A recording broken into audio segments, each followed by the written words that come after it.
This is the Rise Up See Red podcast, all about the Arizona Cardinals and the NFL, featuring insider and outsider perspectives. Enjoy the best hour of Cardinals talk on the web. Now here are your hosts, Jess Root and Seth Cox.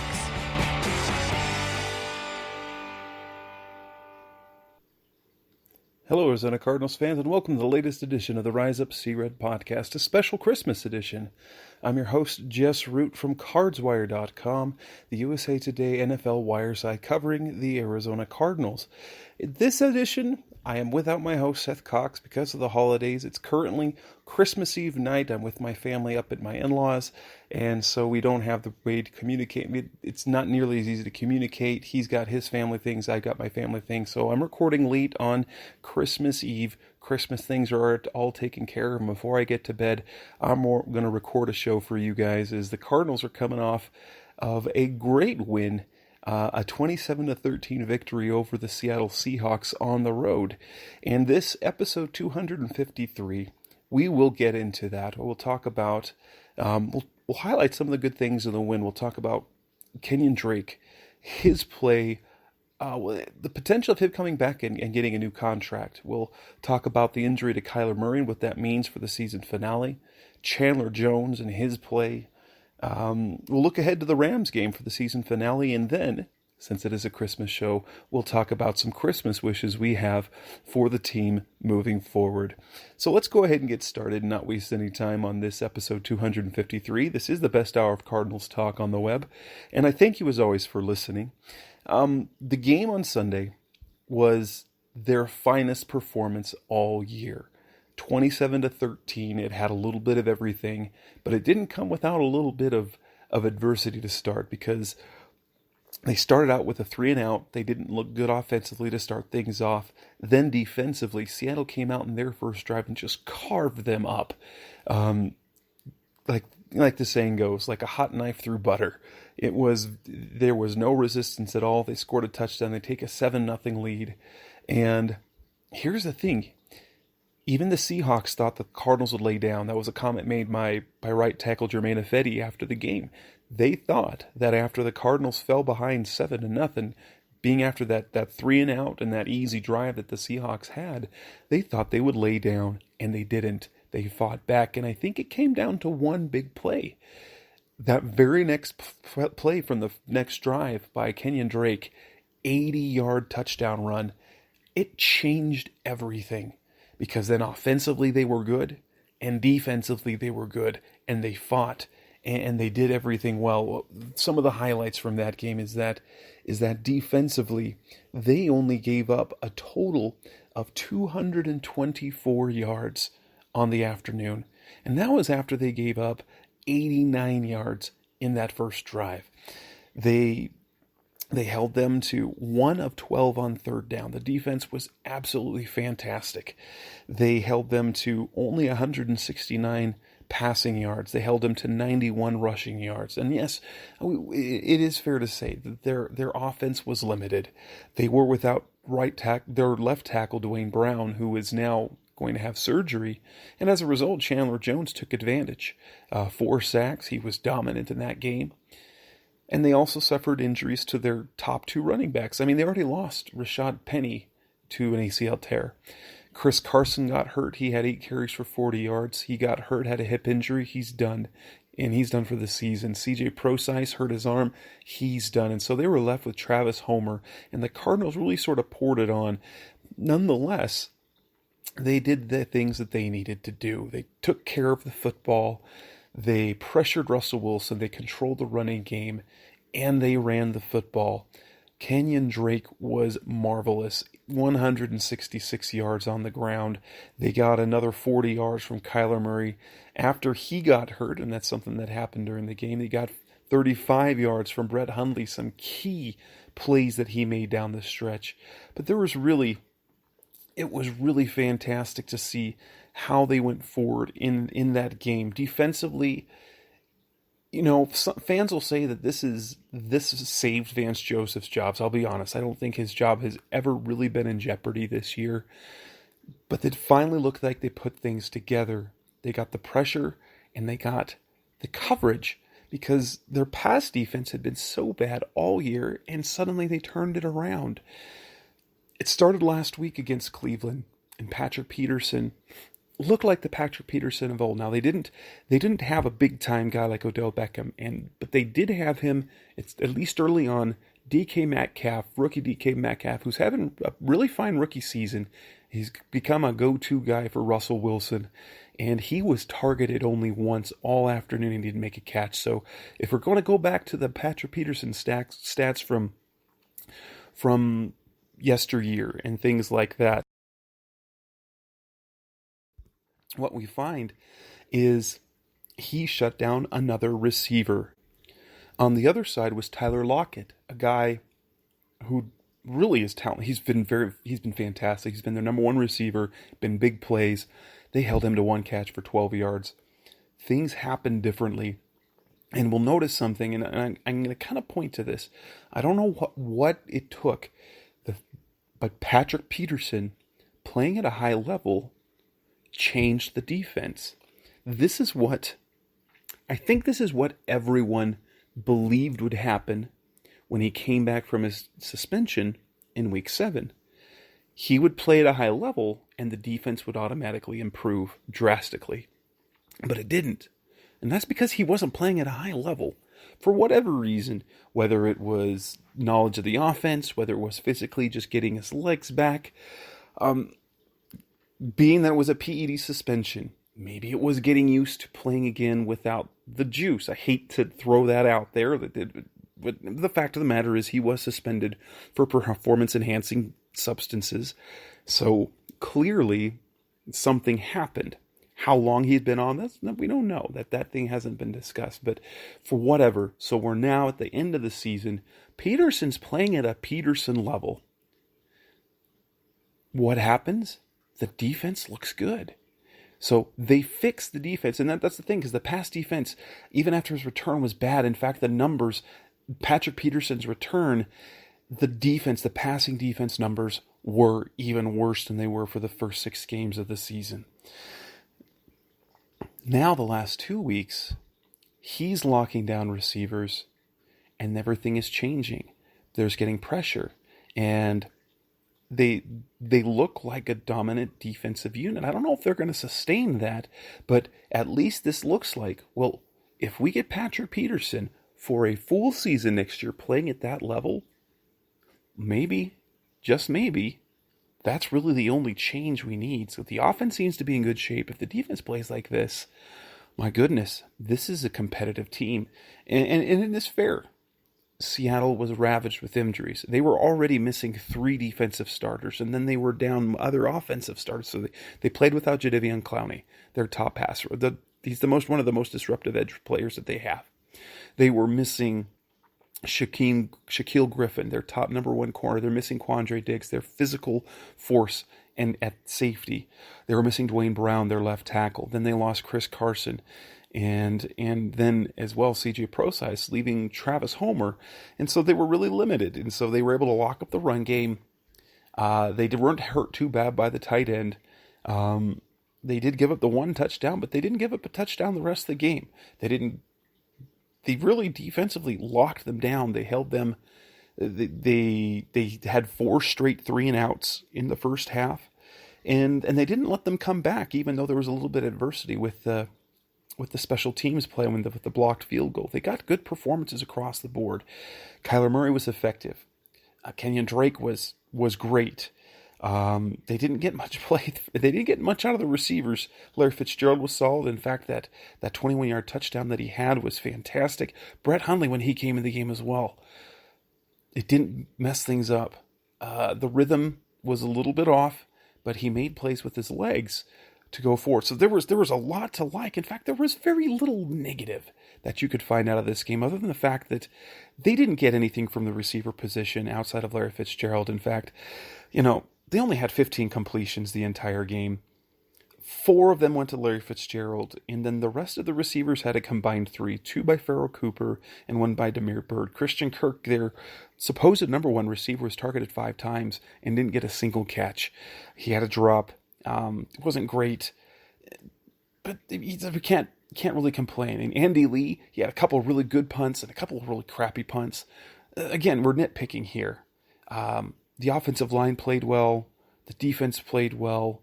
They stopped the running game. They stopped the passing game. Chandler Jones played out of his mind. He had 4 sacks, and he's up to 19 this year. And it was a complete dominant effort across the board. For whatever reason, it's coming together. And the season, what I'm liking right now is I wrote about this not too long ago. The Cardinals in their last coach, so when Ken Wisenhunt, they won 2 in a row at the end of the year. They've used that momentum, even though there's some people who don't believe in momentum. But this is something that I think is real. The success late in the season with a new coach carries over into the buy-in in the offseason, and the momentum and the enthusiasm players have. That propelled the Cardinals in 2008 to their Super Bowl year. You go to 2013, the Cardinals started slowly under Bruce Arians. They started 3-4, and they win 7 out of their last 9 games. They go 10-6. They miss the playoffs. What are they in 2014? They start 9-1. Cardinals been streaky. They went the first month of the season without a win. They won 3-0. They lost 6 in a row. Now they won 2 in a row. I'm not going to say they're going to win this game against the Rams, but if they can, that 3-game winning streak at the end of the year, putting things together late, is critical, and I think it will give the fan base the juice they need to get excited about the team. It'll give the players and the roster just the kind of buy-in so that they're locked in early. Because that's the thing. The Cardinals were locked in early in 2008. In 2014, they were locked in early. If they can come in the next year and be locked in early, I'm not saying the Super Bowl team, but the Cardinals could be competitive next year. They could be a playoff team if they make the right moves and they come in locked in. That we'll talk about the offseason later on, but this is the sort of win. It was a signature win. It wasn't against a bad Bengals, Falcons, or Giants team like they won early in the season. 3 wins in a row is great. It proved Cardinals were not a terrible team. They're not a good team, but they weren't a terrible team. They go on a 6-game losing streak. That was deflating. Then they started playing competitively again. Beating the Browns. Browns were falling apart, but a good team. Now defeating the Seahawks, they defeated a team that was in the mix for the number 1 seed. Moving forward, the Rams, we'll see what they have coming forward. So that was what there was in that game on Sunday. Coming next on the Rise Up Sea Red podcast, the best hour of Cardinals talk on the web. We'll go into detail more about Kenyan Drake. What does his play mean? He seems to be a guy they want. What is that going to mean in the offseason? That's coming next on Rise Up Sea Red. We're back on the Rise Up Sea Red podcast, the best hour of Cardinals talk of the web. And, on this solo show, let's talk about Kenyan Drake. Drake seems to be, he's making everyone forget about David Johnson, let's be honest. When he first got here, had the performance, David Johnson's coming back from injury, then there was talk. No one's talking about David Johnson anymore, and it's because Kenyan Drake has been putting on a show.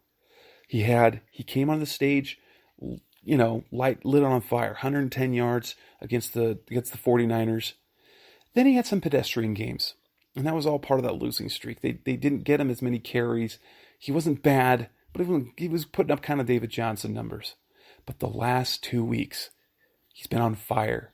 137 yards and 4 touchdowns against the Browns.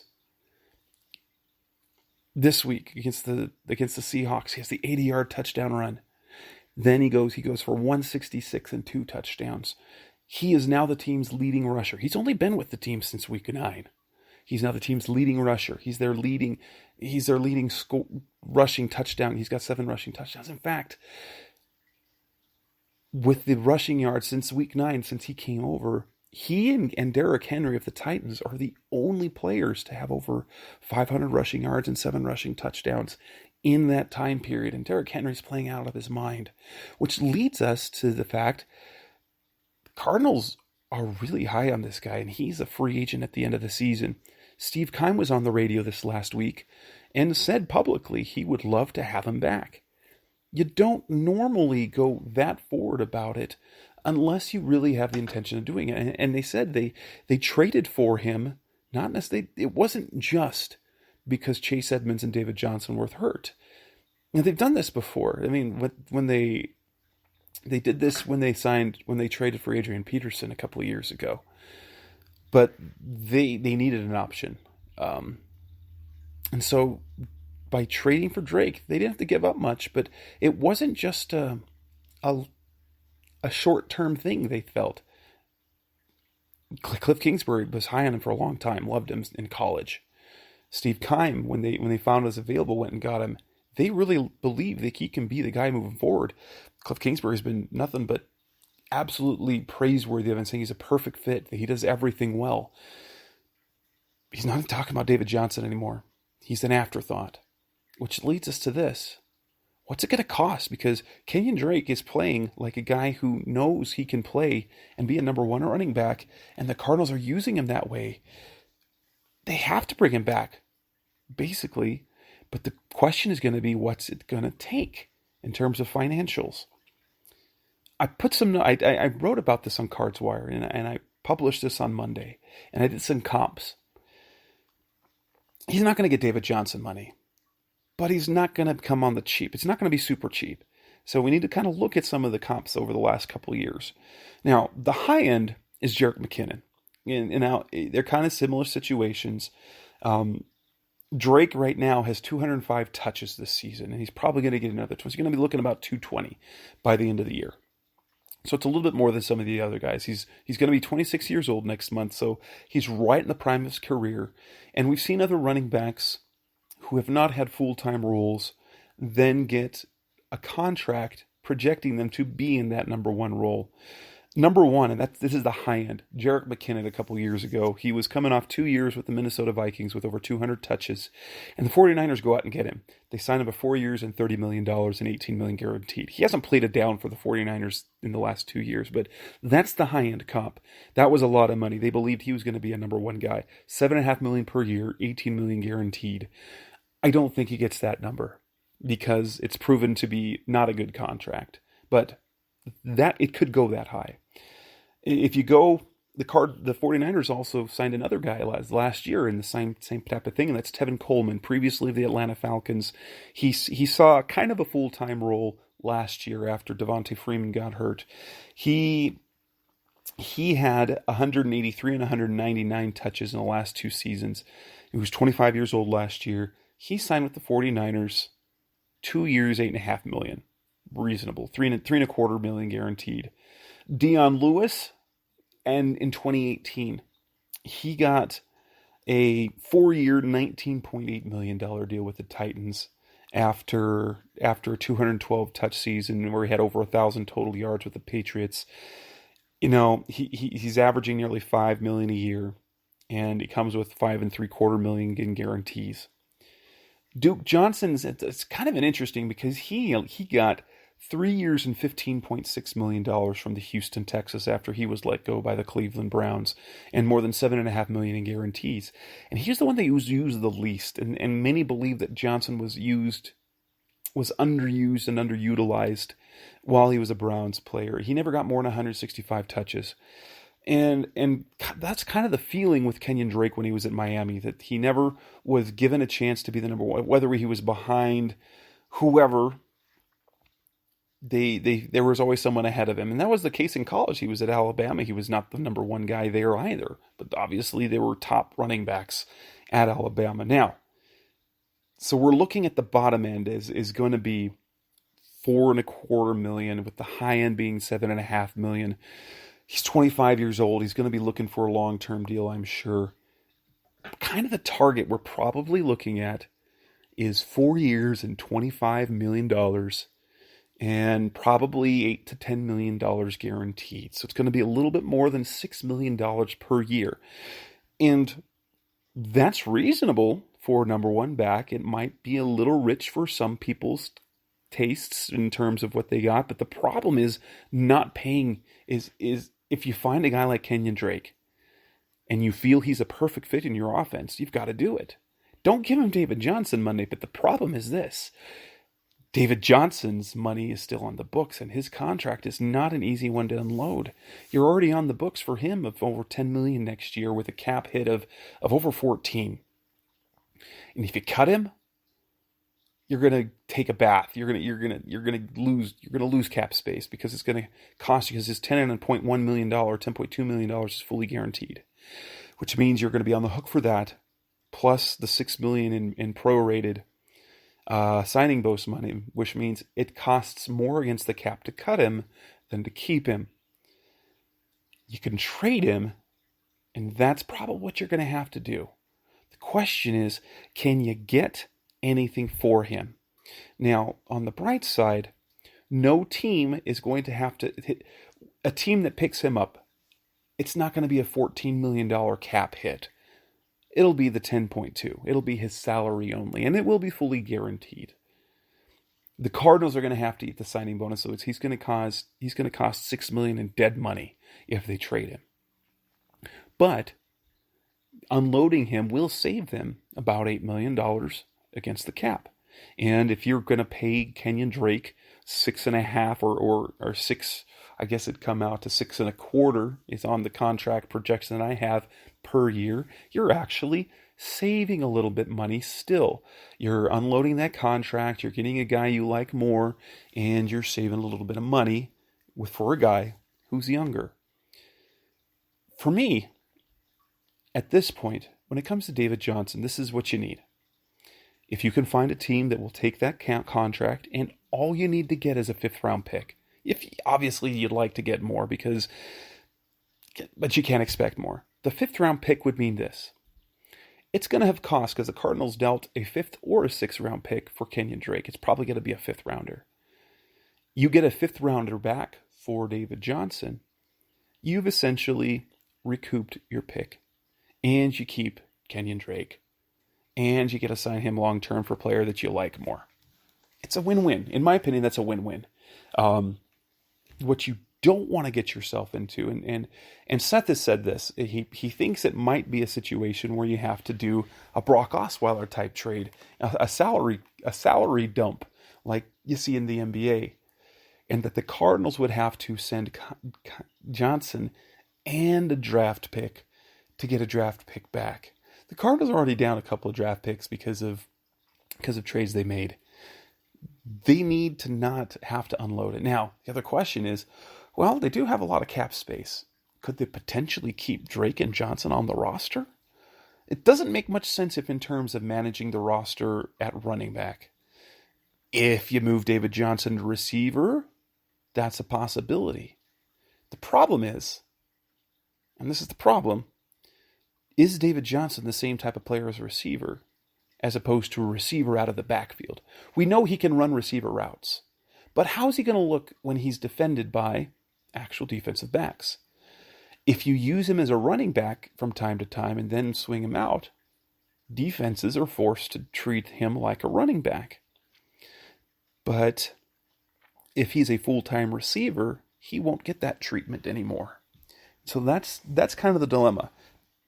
Now, probably at Tampa Bay, it's a match made in heaven. You get him back with Bruce Arians, who knows how to use him. He can rejuvenate his career. They have cap space, and they have a need at running back. It's a match made in heaven. If you can get a 5th or a 6th or even a 6th, if you can get something, even if it's just a day 3 pick, you make that deal. And then you have to eat the $6 million of dead money. That's worth it. And maybe that's just the cost of doing business for this new offensive system, a new quarterback. But if you found your running back that you believe in moving forward, you've got to do it. Coming next on the Rise Up See Red podcast, the best hour of Cardinals talk on the web. One of the issues that we had coming out of the game is Kyler Murray and his injury. We're going to talk about that coming back after the break. That's coming next on Rise Up See Red. We're back on the Rise Up See Red podcast, the best hour of Cardinals talk on the web. And Kyler Murray got hurt in the 3rd quarter. It was his hamstring. He left the game. He didn't return. Brett Hundley closed it out. That's fine. So what is moving forward? Cliff Kingsbury said he wants him to play. These reps are invaluable.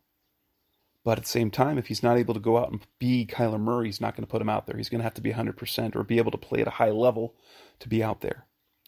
MRI comes back. Just a minor pull. He's tweaked it. Kyler on Tuesday said that his hamstring's good. He's going to trust the medical staff. as of right now, anticipates playing. There was no official injury report on Tuesday because technically it's a day off, but they flip-flopped because of the Christmas schedule. They practice on Thursday and they're going to, practice on Tuesday, have the day off Wednesday. There'll be an injury report Wednesday.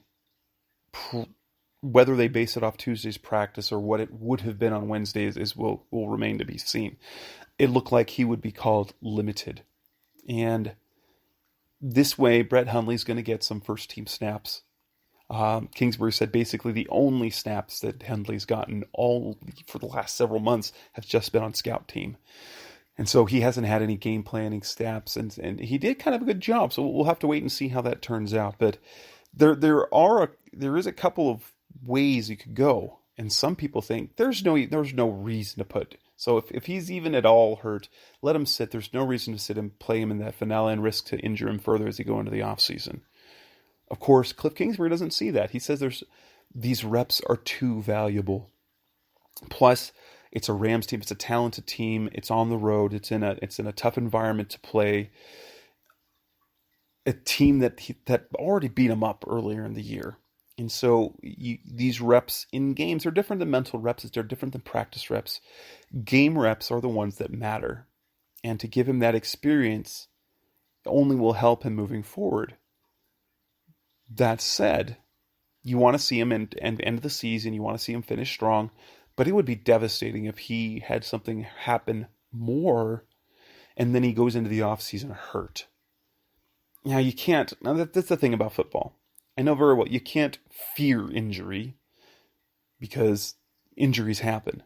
And you can't not play a guy in a game you're trying to win just because you don't want him to get hurt. Unless he's at risk to get hurt. If Kyler's at risk to get hurt, it's fine, but he's going to take care of himself. The question is, what can we expect from him? Because the one time he appeared on the injury report, on Sunday, he didn't look himself. There was something off about it. So hopefully this doesn't carry over. Into what do I expect? I think he'll probably be ready to go. I think. We'll see how things go during the week. And more importantly, what you'll see is Saturday's the key day. Do they bring up Drew Anderson from the practice squad? If they do, then it's more likely that he sits. If they don't, they're comfortable with Murray playing. Even if, for example, if they decide not to start him, they start with Hundley and they have Murray coming off the bench. That's a possibility. I do anticipate that he plays. And I do anticipate that he'll be able to finish the season. Which brings us to our next topic of, Chandler Jones. That's coming next on Rise Up See Red. You're back on the Rise Up See Red podcast, the best hour of Cardinals talk on the web. Chandler Jones put together another stellar performance against the Seahawks. 4 sacks, 6 tackles, 6 quarterback hits, 2 forced fumbles. He now leads the NFL with 19 sacks. He now has 8 forced fumbles on the season. He now has 2 games of having 4 sacks. Something that hasn't been done since the 80s. Now, in fairness, he was going against a backup tackle in Jamarcus Jones. That's fine. 4 sacks in a game is still fantastic. It's still fantastic. You don't see backup tackles giving up 4 sacks all the time. It just does not happening. So while it was against a backup, he still did it, which puts him in reach. Now, what else can be said about Chandler Jones? He's been fantastic since he came here. He's now number 2 on their all-time list, and this is only his 4th season. That's it. It's a 4th season with the team. He set the franchise record twice. In 2017, he had 17 sacks. That set the team record. He blew past that on Sunday. He's up to 19. And now he's on reach for the league record of 22.5.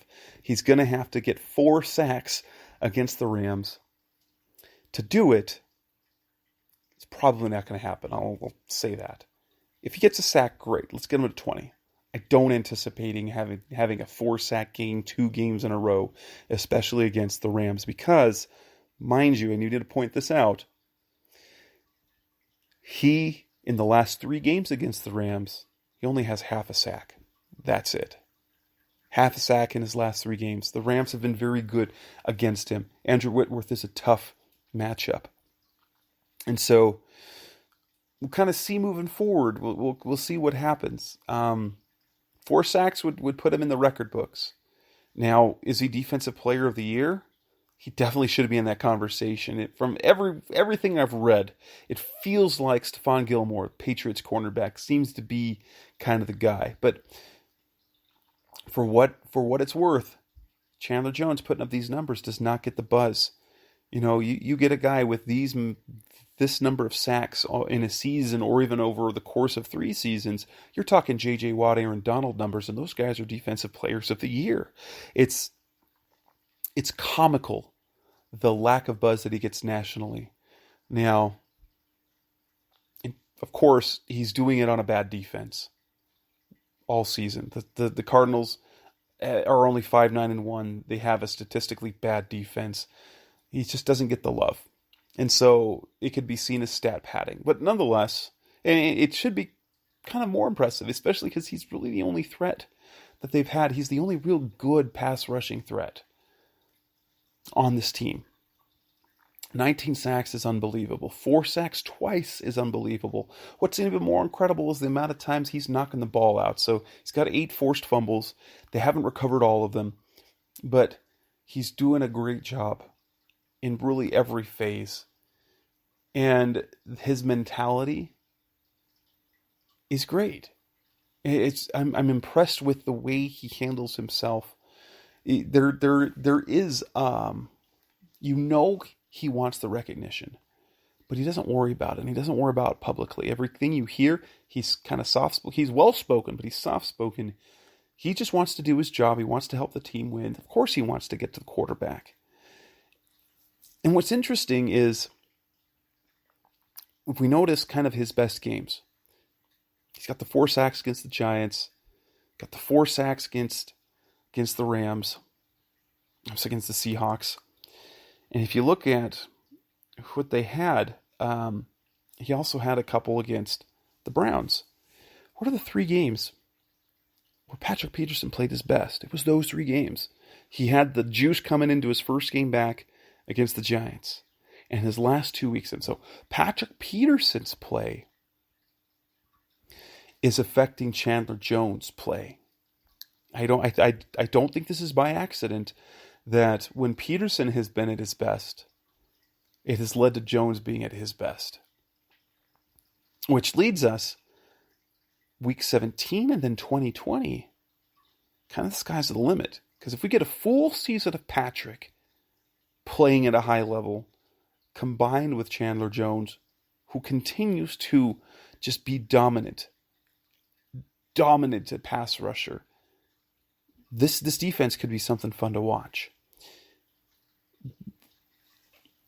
I don't think that Jones is going to get the record. It'd be fun, but to expect 3-4 sack games in a season, I expect him to get one. He's basically good for 1 a game.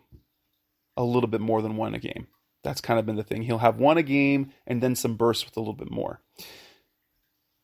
I anticipate he'll probably have 1, maybe 2. So 2021, that's still fantastic. There haven't been many 20-sack seasons. In fact, the Cardinals have never had one, being that Chandler Jones has the 2 best sack seasons ever, and there's 19 right now and 17 in 2017. Hey, but you notice that he's got 17 sacks in 2017, 19 sacks in 2019. That's a little bit of parallel for you. You got to like that. Coming up next on the Rise Up See Red podcast, the best hour of Cardinals talk. Let's look ahead and talk about the LA Rams, whom they face in Week 17. And let's see and we'll talk about that coming up after the break. That's coming next on Rise Up See Red. We're back on the Rise Up See Red podcast, the best hour of Cardinals talk on the web. We look ahead. The Cardinals play the LA Rams this Sunday in their season finale. It's going to kind of an interesting game. The Cardinals have a lot to play for. I mean, they have revenge on their mind. The Rams, on the other hand, have been eliminated. They're 8-7. all they're playing for is pride. And the question is, what type of team will the Cardinals get? Because they've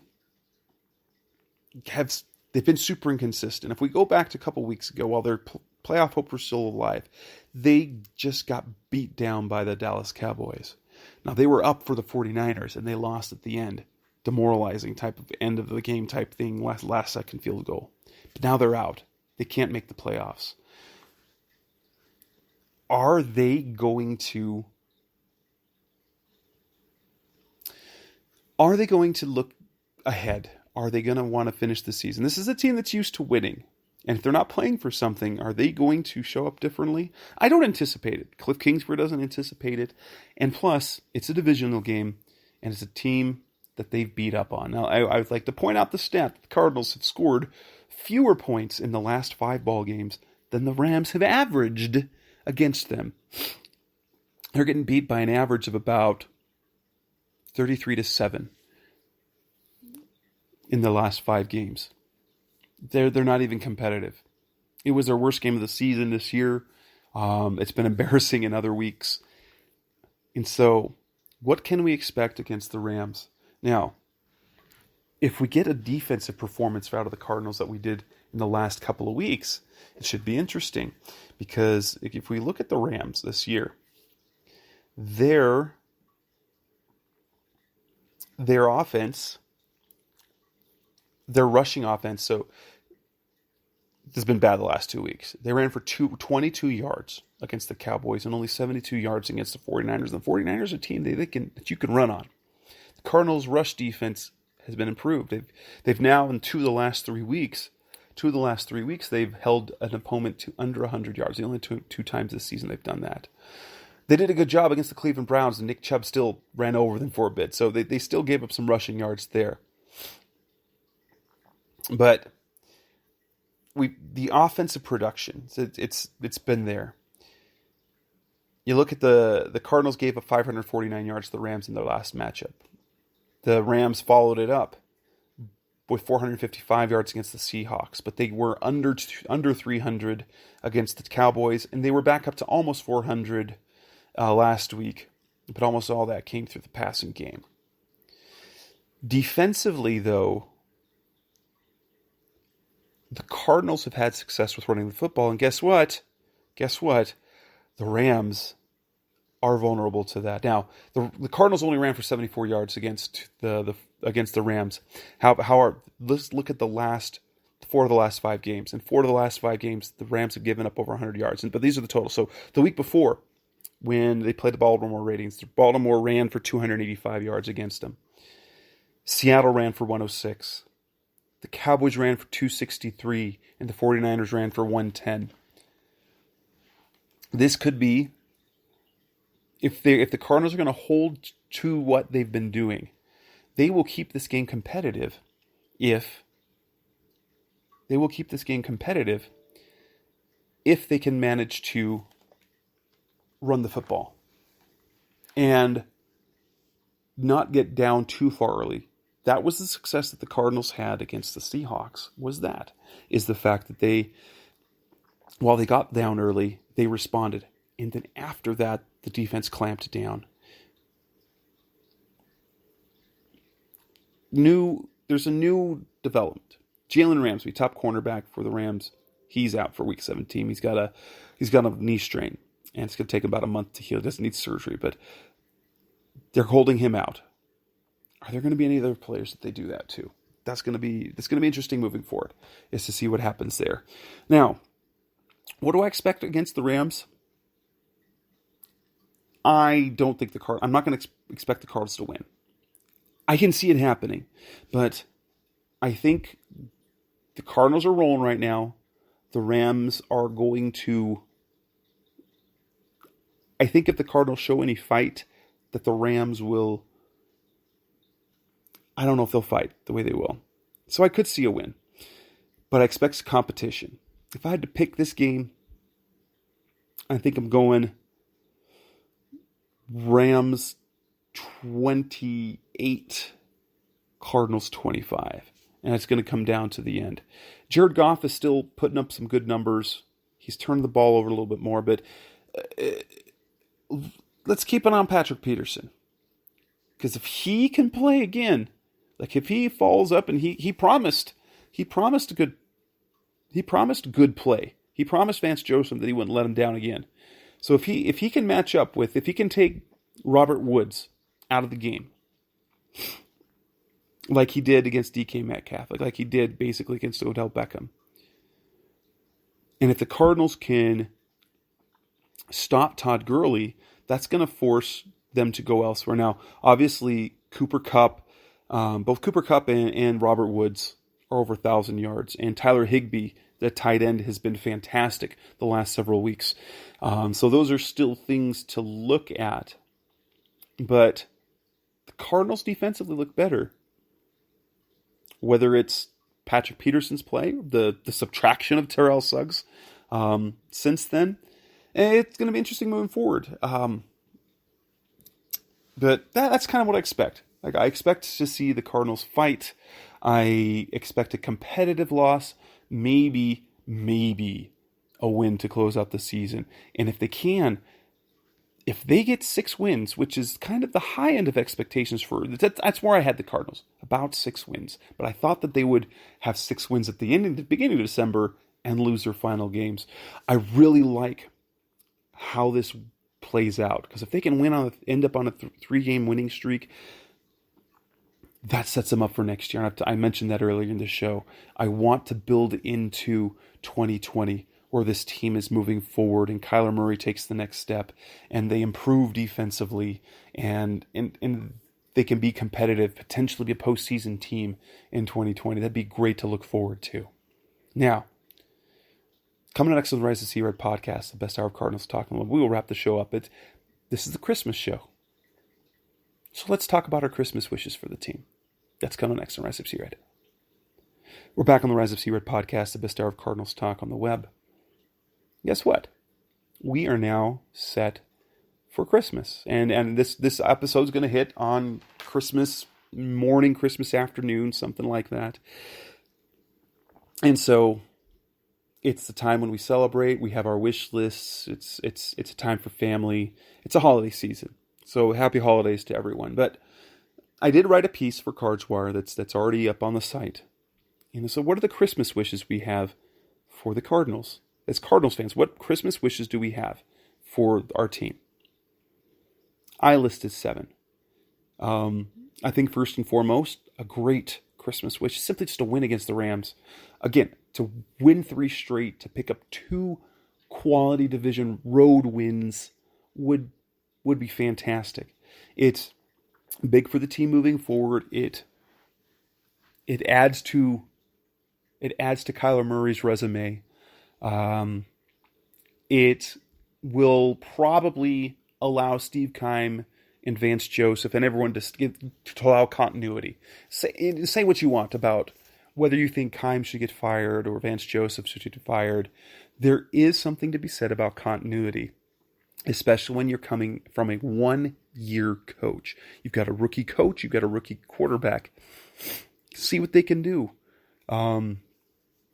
I've always felt, I did feel last year, and you can go back to the old shows from 2018. I felt if Steve Wilkes was going to be fired, I thought Steve Keim needed to go too. That was based on what we saw before, because heading into this last year, they'd gone 3 years without the playoffs and only 18 wins. The last time that happened, their coach and GM were gone. That said, if Steve Keim's coming back, you've got continuity, get Vance Joseph's back. 6 wins, that gets everyone back on a positive vibe. Doubling their win total, looking good, Kyler Murray playing well, the offense playing well pretty much all season, and then the defense turning it around. That's putting everything in the right direction. And so the building blocks are in place. They need to make the right offseason move. So my number one Christmas wish is simply win against the Rams. Now, the rest of the kind of moving forward, I think every Cardinals fan wishes this. Let's get another year of Larry Fitzgerald. No one wants to see him retire, especially on losing teams. So their next Christmas wish is this. Let's get Larry back at least one more year and have that year be competitive. We know the end of his career is coming, but he's still playing so well. His numbers are down, but it's not because he's not playing well. It's not because he's playing poorly. It's because things aren't going his way. It's not like he hasn't dropped a pass all year. He's still the team's leading receiver. He's still probably going to have 800 yards this year. You can't fault him for that. So let's have him back another year. And let this next year be a postseason so we can see him one more time in the post. He deserves it. We don't ever want to see him go, and especially the way he's playing. So definitely that's our next Christmas wish, that Fitzgerald come back for another year. I think a lot of fans wish this. Let's get Kenyan Drake back. Let's re-sign him, see what he can do for a full season. But have it be on a regional contract. We don't want a David Johnson contract, and I think we know Kenyan Drake's not going to get a David Johnson contract. But it'd be ideal if it's not a Jerick McKinnon contract either. So if he could be team friendly, keep it between $4 and $6 million. I think that the 4 years, $25 million is fair for both sides. And Cliff Kingsbury loves him. Steve Keim loves him. Kenyan Drake is proving to be a number one back who runs hard, who runs fast, who can run between the tackles, who can carry the ball and hit the big play and play with the swagger so it's playing with both a swagger and a humility. The swagger on the field and the humility off the field.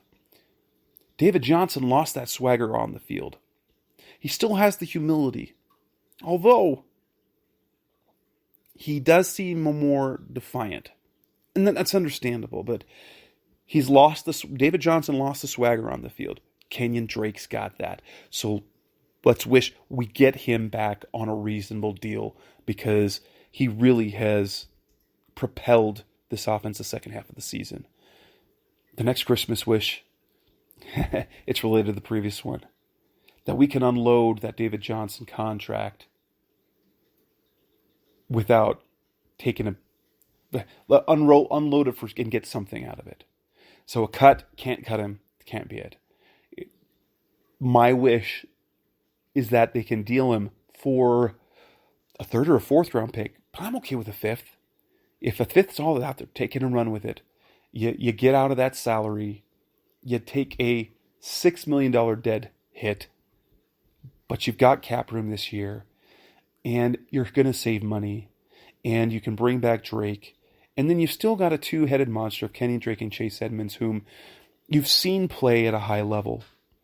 So I think it's a good fit, and I think we'd wish that David Johnson would play better and could come back and play at the David Johnson level that he was in 2016. But we're looking at 4 years later, so if we're hoping for David Johnson to look like the 2016 David Johnson in 2020, without having to seen any of it in 2017, 2018, or 2019, I think now we're being just delusional. And that's not just a wish; that's a delusion. So at this point, at this rate, somehow get something for that deal. What other Christmas wish do we have? Well, let's resolve Patrick Peterson's situation. Trade him or extend him. Do one of the two. We can't have another year of limbo. Trade him or extend him. Trade him, because if you wait and you're competitive, you don't want to trade him during the season. You don't want to let him walk either for nothing. So if you're going to trade him this offseason. If you're not going to trade him, sign him a contract extension so that you know he's going to be with the team beyond 2020. And if that's going to be the case, obviously you want him playing at the top, at that high level that he's been. He can get back into that legacy Cardinal situation where he had the adversity, but then he comes back and becomes that great player again, that franchise player, that leader in the locker room. But resolve it. I don't think we want to do another year of, is he going to go? Is he happy? Is he unhappy? Anything like that. And then lastly, the biggest Christmas wish is this. They have a good offseason. We've had too many mess-ups. We've had too much drama the last year between the Steve Keim DUI, the arrest of Darius Philon, the DUI of Ron Miniger, the trade request for Patrick Peterson, the apology, the suspension, the unhappy with the team. Let's have a normal offseason where it's just acquisitions and cuts and trades and draft picks, and have some of those be good. They've got cap space this year. They don't have a blank check. They don't. But they've got more money than they've had in any year that I can remember, and make some significant upgrades. Re-sign guys that you want to keep.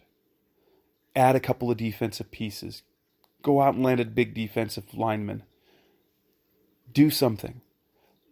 But have it be productive. We've had too many offseason misses, whether it's for and you can't fault the Cardinals, can't fault Steve Keim for some of the misses that they had this last year. Robert Alford, maybe, I mean, he was hurt last year, but you can't expect a guy to break his leg. Darius Philon, he didn't have any character problems before, so the arrest that he had was out of the blue. So, but let's have a drama-free off-season. That's the final Christmas wish. And with that, let's wrap up this edition of the Rise Up Sea Red podcast. I'm your host, Jess Ruth. Thanks you for listening. Happy holidays. Merry Christmas. As this is the final show before the final show. So the next time we have our show will be next week. It'll be with Seth again. We will talk about the season and the off season. So we'll probably have another show next week, and then we'll see. We'll talk about what's moving on forward with the off-season schedules. I think I might have a few more shows that I do by myself, kind of add shows to the off-season. But until then, thanks for listening. I've been doing this show for long. Those who've been listening forever, appreciate you. Those who are new to the show, I do appreciate you. I'm your host, Jess Root. Thanks for listening again. Merry Christmas. Go Cardinals, and we'll be back again next week. Thanks for listening to the latest edition of the Rise Up Sea Red podcast. Listen to previous episodes and subscribe to the show on Apple Podcasts, Stitcher Radio, Audioboom, or many other podcast platforms so shows are delivered directly to your mobile device. Please give the show a 5-star rating and always support the sponsors who support the show. We'll be back soon for the best hour of Cardinals talk on the web. Rise up, Red Sea, be Red Sea Red, and of course, Rise Up Sea Red.